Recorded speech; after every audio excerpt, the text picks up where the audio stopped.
नमस्कार। आज हम एक बहुत ही दिलचस्प किताब पर बात करने वाले हैं जिसने ना जाने कितने लोगों को सोचने पर मजबूर कर दिया है। हाँ बिल्कुल। डॉक्टर जोसेफ मॉफी की आपके अवचेतन मन की शक्ति। ये 1963 में आई थी, लेकिन इसकी बातें आज भी उतनी ही मायने रखती हैं। बिल्कुल।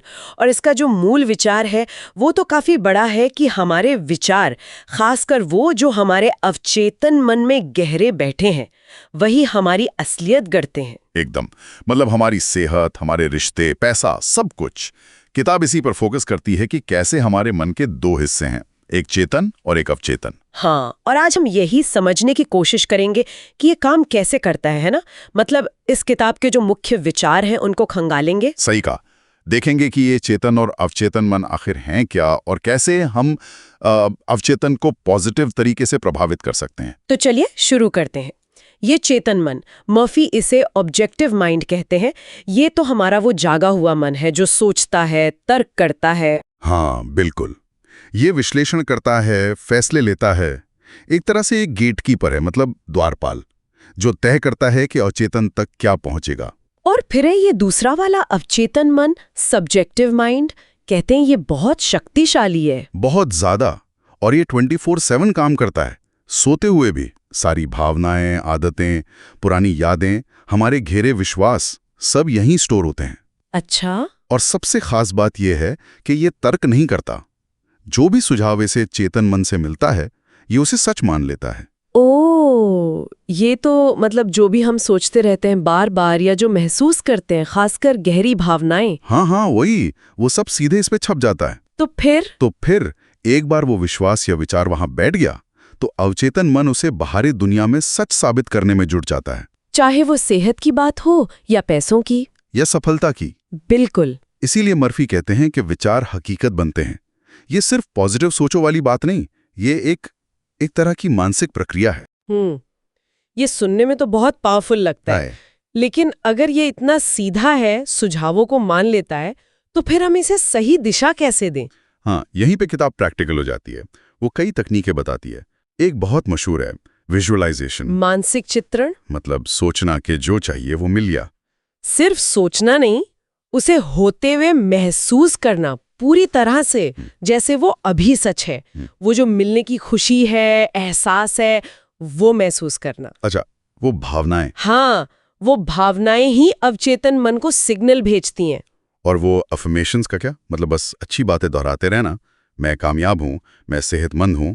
दोहराना जरूरी है, लेकिन उससे भी ज्यादा जरूरी है उसके पीछे का विश्वास और भावना।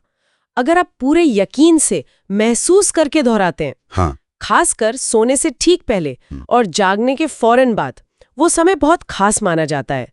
तब चेतन मन शांत होता है और बातें सीधी अवचेतन तक जाती हैं। अच्छा, ये तो इंटरेस्टिंग है। और एक और है, धन्यवाद तकनीक। मतलब जो चाहिए उसके लिए पहले से ही शुक्रिया अदा करना, जैसे कि वो मिल ही गया हो। बिल्कुल। ये अवचेतन को पक्का कर देता है कि हाँ, ये सच है। लेकिन हम सबकी जिंदगी में नेगेटिविटी भी तो होती है। डर, चिंता, पुरानी बातें, उनका क्या?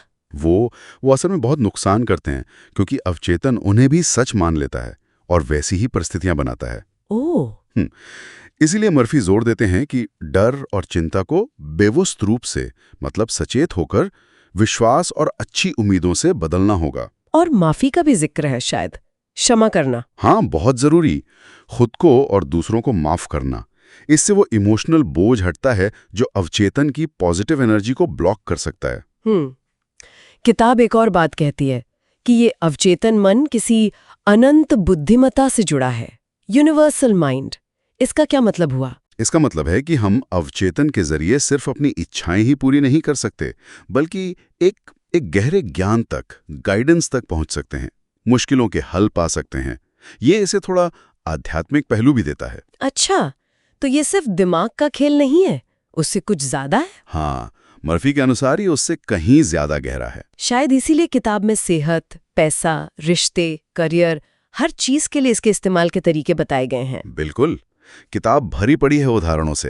हालांकि कुछ लोग कहते हैं कि उदाहरण थोड़े ज्यादा सिंपल हैं या बाइबल के हवाले ज्यादा हैं। हाँ, ये मैंने भी सुना है। पर जो कोर मैसेज है कि हमारे विश्वास और विचारों में जबरदस्त ताकत है, वो बात तो आज भी लाखों लोगों को सही लगती है। तो अगर हम सार निकालें तो किताब कहती है कि हमारे अंदर ही एक बहुत बड़ी शक्ति है और हम अपने अवचेतन मन को सही विचार और भावनाएं देकर उसे राह दिखा सकते हैं। एकदम सही।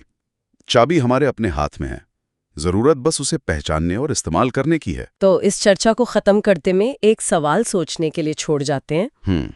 अगर ये अवचेतन मन सुझावों को इतनी आसानी से मान लेता है तो हमारी आज की जो जिंदगी है उसका कितना हिस्सा उन सुझावों का नतीजा है जो हमने चुने भी नहीं, जो शायद हमने अपने माहौल से, बचपन से या मीडिया से यूं ही ले लिए। ये बहुत गहरा सवाल है, सोचने वाली बात है। और दूसरा ये कि वो कौन सा एक छोटा सा पॉजिटिव सुझाव हो सकता है जिसे कोई भी आज से ही अपने अवचेतन मन को देना शुरू कर सकता है, बस एक छोटा सा कदम। हाँ, एक छोटा सा बीज जो बड़ा बदलाव ला सकता है। सोचने के लिए अच्छा पॉइंट है।